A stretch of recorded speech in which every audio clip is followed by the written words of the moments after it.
And hello, this is the recap from Mercury, our weekly endeavor where we dive into Mobile Suit Gundam, The Witch from Mercury, and I'm Scott. Joining me is Jabman025, and there was no episode last week.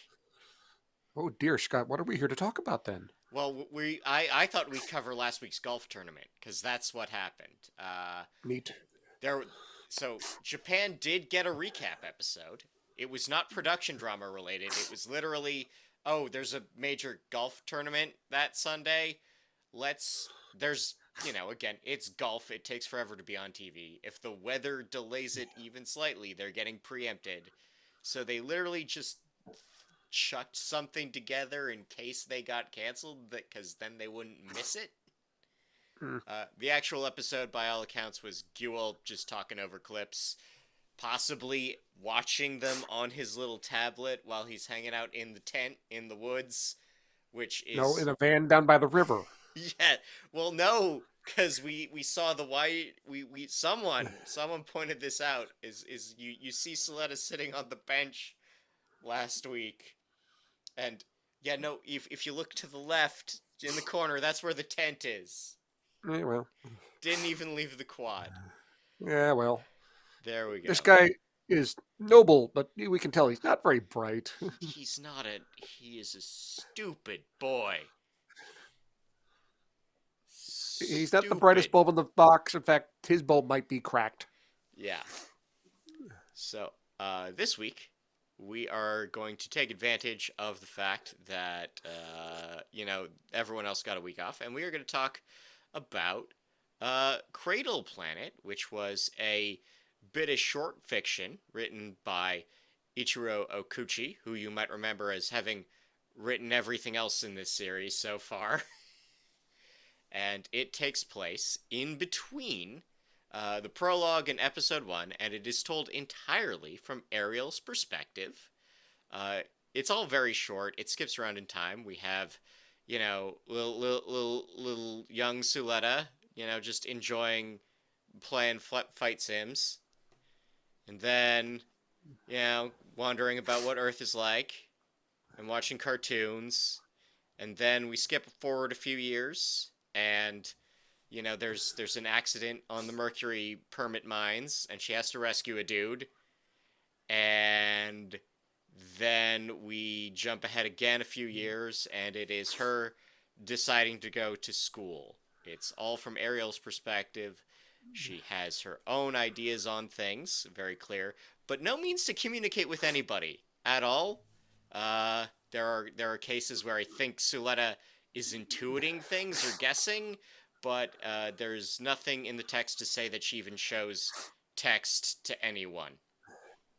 I know, but there is one point, and only one point in that whole thing where the Gundam Ariel is literally saying, "Run, run, run, run away, book it, run, run, run," and then Ariel responds with her line of, "Run away, gain one. Move forward, gain two."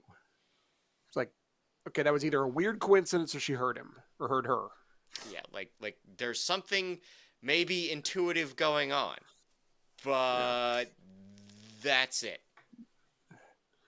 The Gundam does flash its screen to kind of give a yes or no signal, and finally it says, "Okay, fine, we'll go to the freaking school."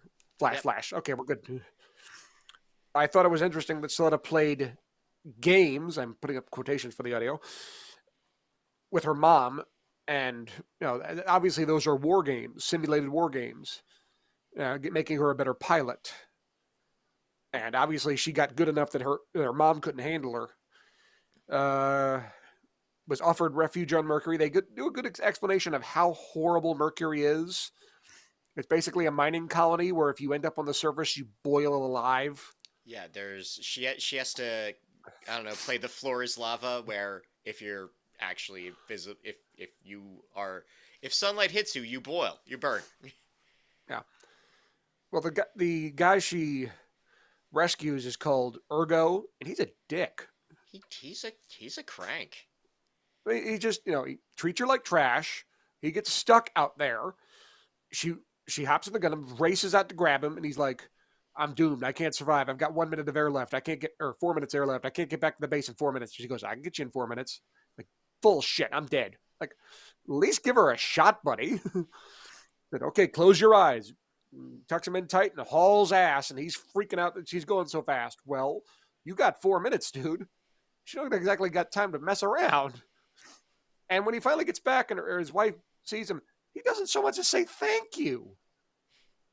Like, she just saved your life, dickhead. Even if you don't like her, have the balls to say thank you. Yeah. We also learned that Suletta's mom isn't around on Suletta's birthday, which uh, maybe is just, oh, yet another absent Gundam parent. It may also be like, oh, your birthday's super traumatic for me, kid. I can't be around anybody. I That will and when make anyone any excuse for that. yeah, that and when Suletta sings "Happy Birthday," nothing good happens. Well, nothing good happens. It was I probably kind of find it. Urgo's birthday. Yeah, I I kind of got a chuckle out of. We were talking about her list and how anime tropey it is. Well, it turns out that's because she watches anime. Yeah, she's just a Uh, dork. She She watches old hangs cartoons and reads old comics, and that's all she right, knows about teens. and she watches it in the Gundam. It's like that's what she does for fun. It's like when she doesn't have anything to do, she goes to the Gundam. Said, turn on latest episode of Space Sailor Moon. Gundam, like, here you go. Just back and watch that. I'm like, well, now everything makes a lot of sense Yeah. because it says here she was watching old anime and everything was based on Earth. So that means she's watching the anime we have watched. So everything starts making a lot more sense. Like, oh, all these anime tropes, they're there for a reason. That's how she thinks the world works because she has no other reference point. Well, she's got these grizzled old jerk miners on Mercury to talk to and cartoons. Yeah, no, she's super sheltered. She's a total homeschool kid. Yeah. And she talks about it. I'd like to go to school. It'd be great to go to school. Mom's like, nah, you're not going. No, that's a crazy idea. Then Mama hears about, wait, the head dueler at this academy is going to be betrothed to the Delling's daughter, and I want a hell of a lot of revenge on Delling. Guess what? You're going to school. And Soletta can't see it. The Gundam's like, ah, crap. You're using her as a tool for vengeance, aren't you? And Mom's like, yes, I am. 100%. And that, yeah, again, it's very short. It's on Gundam Info. It's rare to get any sort of text out of Gundam at all in English, so getting it's kind of fun. Glad we did, but it's short, it's small. It's just a few more details. I am sure it's one more piece for the Pepe Silvio wall. I mean, My I'm after reading that my chips are being moved out of the Ariel is Ellie because that's not how this Gundam character acts. It's almost like a big sister type role. Not a little sister, a big sister. I always thought, okay, this is like a little sister to. So no, it's the other way around. She's protecting her. She's observing and not really communicating, but she's taking care of that kid. And even as she goes up to a teenager, she's taking care of her, keeping yeah, her safe, keeping her entertained, and keeping her happy as much as she can. yeah, and I mean, to be honest, I was never more than 40% on the split, but every time someone brings something up, I'm like, look, you made this was an interesting idea at one point, but you keep telling me like Bigfoot told you things, and now Right. I don't trust anything you have to say now. Well, the only thing that still sticks in my craw is that 21-year thing, which the more I think about it, I think that's them intentionally fucking with us. I So yeah, I we're gonna throw this number out just to mess with them. I mean, I'm still very much on like, look, Dr. Kato was on an asteroid base for reasons probably related to Delling. Like she was being forced out there for reasons that Delling decided, not anything else. I am gonna change one thing on my theory now. I still think the Gundam's AI is based on a human brainwave pattern. The question was, who was it? Now I think it's not Celeste, it's not her mom, it's that original doctor, the elderly doctor from that very first episode. Yeah. Like she didn't design the Gundam, but she was very influential in its creation. So maybe she was the base brain. So none of her memories, but just her, at least, thinking patterns or something.